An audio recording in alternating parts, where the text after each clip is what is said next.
All right, welcome back to Me Being Cheap.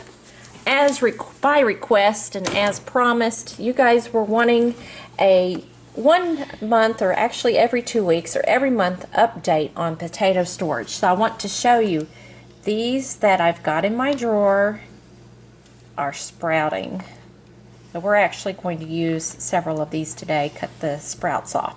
So these were bought on sale. Some were put in the drawer, and if you remember, these were the ones that were in worse condition. They had some nicks and dings on them. So let's go downstairs to the cellar, and I will give you an update on what those potatoes look like. All right, so we are down here in the cellar, and these potatoes were bought at the same time, and they were packed into a cardboard box and then covered in layers of shredded paper. So let's take a look at these. And actually, you know what? These guys are sprouting too. So I'm not too sure if that's making a whole lot of difference, because look at this. These are sprouting. Let me get down to some of the lower levels and we'll see.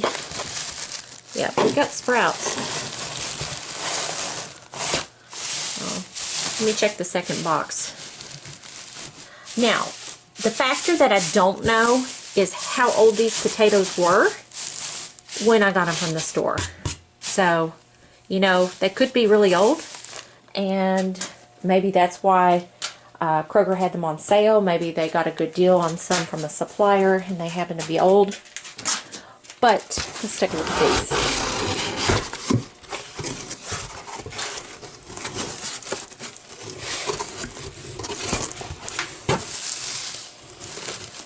These are sprouted too.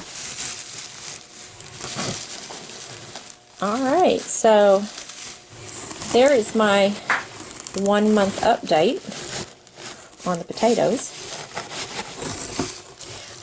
They are still firm, so they're not mushy, but they are sprouting, so I don't know. I don't know what I'll do. I may be canning a bunch of potatoes because I don't think these are going to store like this forever. And I won't be able to eat that many potatoes before they do get bad. So I wanted to show you something else over here in the cellar. And we've got our grow lights out and the heat mats here. And we do have it connected to a timer. And we have started some herbs from seeds. And we have nothing growing over here in the thyme, but we've got basil. And this is the Thai basil over here. But this cilantro is really taking off, and the dill bouquet is taking off. And no rosemary yet.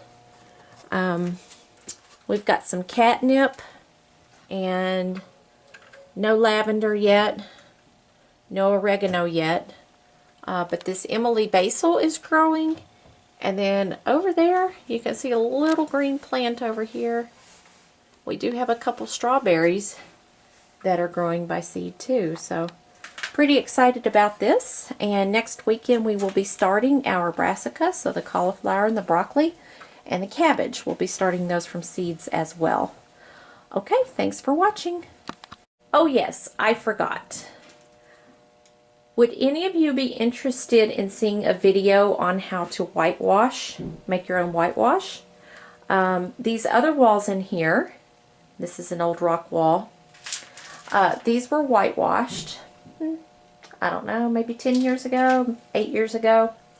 But over here, this wall was not done because there was some shelves in the way. And not only that, but earlier last year during the spring, we had some heavy rains, and we actually had water that was coming in down here and kind of coming through the walls. And the whole time that I've lived in this house, I have never had water in this cellar, at least not from rain. I have had a broken pipe. But anyhow, this wall, there was water coming through it down at the base and through some of the cracks, and then there was a shelf. So this one probably got whitewashed, I don't know. I probably did it, I don't know, 20 some odd years ago. you could see the difference in layers. But anyway, whitewash is actually made out of lime. It's not paint, and it's got some salt in it.